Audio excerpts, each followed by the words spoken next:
Zikirize wrapping up Lwakitula meeting. Kaguta Kasuku n'abasigadde. Enegenda kubeera mu personal okusinga eri abantu b'omu Buganda wano. Naddala abavubuka b'omu Buganda. Simanyi oba walabye ekizibu. Ng'ova mu Buganda. Ng'walabye ekyabadde ekya Lwakitula. Simanyi oba wasobodde okusportinga the tragedy. Ekitundu kya mu Buganda gye kigenda okusinga ku kampu eyaba movement. Waliwo obunafu bunene. Wadde nga ndi wa kibiina kya National Unity Platform. Obunafu obweraliikiriza. Naddala wano mu Buganda. Kankubuuza ekibuuzo. Ndowooza ng'olese Kasuku ne Tamale Mirundi Junior. Ngenda kubuuza ekibuuzo. Bameka mbe walabye? Have they been offered oba tugambe omukisa to have a minute representation and presentation about themselves and their specific groups? Bameka abadde basobola okukikola? Mu bavubuka bonna abagenzi kubanga 80% of them babadde bava mu Buganda wano. Nkugambye ng'olese Kasuku, Tamale Mirundi Junior. Bameka be walabye abagenzi nga basobola okuweebwa omukisa and they make a minute English presentation and representation of themselves. Ojja kusanga nga tewali. Kale kankubuuza ekibuuzo. Mu bantu bonna Bidandi, Sali, Bebekulu ne Kenzo bebadde batambula nabo bonna ab'omu Central wano kuba group esinga 80% of them are from the Central. Njagala nkubuuza ekibuuzo.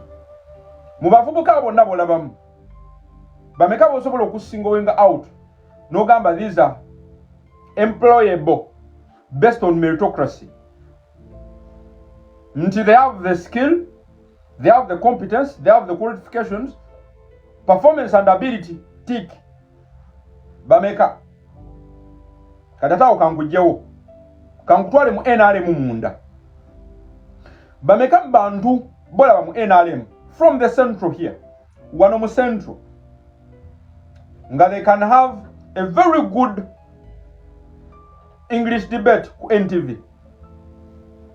Sigamba nti oluzungu kikulu, niye nkulaga abantu who have the capacity and the capability to present themselves or represent others in a language called English. Wano mu Central.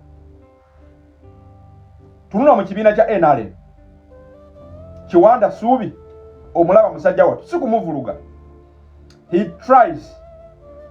Naye era naye ali lacking. Gwenoonya banoonyeze mu NRM. Ngongamba so and so is good. It's a few of them. Very few of them. Kikulage butya. Ebyebufuzi mu kampu ya Museveni. Bwe bifudde wano mu Central. Kati no wogenda okutira Robert Kyagulanyi Ssentamu omukubire salute. For people like we. Kankuddiremu. For people like we. Ntitoyina debate mu tuteeka. Bw'otuleeta mbano bakigatto bababeera ku internet mu lulimi Oluganda, tubooza. We simply take them to laundry. Nti ne bw'oteeka mu debate nga ya lulimi, bo batwala nti luli special luzungu. Still we beat them up. Ekizibu kyenkulaga gwava mu Central. Nkulaga leadership vacuum. Mu kampu ya Museveni. Njagala nkulage butya. Bosobola okugamba nti bategereka bavudde mu kampu ye. Sina kindi nga tebavuddemu wabula temuli. Inadequacy. Teri. Short of representative mu Buganda wano. Oluva omugenda gamba. Nti tebabalonze. Gotunda mu NRM ndaga bali capable. Gwo bosobola okugamba nti mu Buganda wano ali mu NRM nga yimiridde abayimiridde mumpe. Tujja gamba ne kimunondesa abava ku saidi ye nti baami nabo tebamanyi luzungu but at least asobola okwogera nabo mu lulimi lw'ewaka.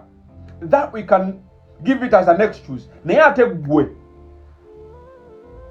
kiddayo ku positioning. Mwe positioninze mutya. Ne mu NRM mwennyini munda see the positioning. Laba ebivubuka by'omu Buganda wano bitambula ne babebekulu n'abasigadde. They are all positioning themselves as beggars. Tewali ye positioning nga muntu alina capacity to serve and to lead others. They are all simply positioning themselves nga abantu abazo okusabiriza. Mere beggars. Kati njagala nkulaga Robert Kyagulanyi Ssentamu versus Kaguta. Kaguta ali busy bleeding, raising the future beggars. Omuntu omulala ali busy pumping spirits of nationalism and patriotism into the natives, into the citizens, into the Gen Zs. Njagala nkulaga enjawulo ya Robert Kyagulanyi Ssentamu versus omukadde waffe Kaguta Museveni. He's busy bleeding future beggars. Atenga wabagala nti mwabava mu kitundu kino, you've simply positioned yourselves nga abantu abasobola okukozesebwa simply to fight verbal wars. Nti bw'otunula gurupu yonna gy'osobola okuyita ey'aboogerera NRM abali myaka gyaffe babalabanga the only thing you can do kwogera na kubavumirako. You lack skill, you lack competence, you lacking in everything. Temulina employable. Banoonya basobola n'okunoonya babafiitinga nga tebalaba. Gutunulira ebivubuka byonna ebiri mu NRM ebigamba nti bya NRM. Mpayo ekivubuka kimu nga kiri employable. Most of them in the central balabira ddala embuzi. Obubwo obuli awo bwe balina just to put around okuboggola n'okwasama. Otudde eyo and it doesn't worry you ng'oli wa NRM ogamba nti olina amagezi ng'ova mu Buganda wano. Oli wa mu Buganda and you don't take that to be a problem. Kati nno ffeeno we mulina okwebaliza Robert Kyagulanyi Ssentamu ne bw'oba toyagala NUP oteekeddwa okumwebaza kubanga ali busy akugulumingira abantu abagenda ofiiringa vacuum, the gap, the leadership gap. Gwe gy'olaba nti tulina abafuluma okuva mu Buganda bosobola okutwala nti babadde capable. Robert Kyagulanyi Ssentamu ali busy akuzimbira the next leaders abagenda okufiiringa gap eyabo otwala nti babadde class. Gwe ku kampu yo bakuzimbira the next abavumi abagenda okubayambako tu encounter people like we, because like it or not yefe abagenda ofiiringa vacuum. Bano abasigadde bwe bavudde bano bemadde mulaba wano mu central, we're going to fill up the vacuum.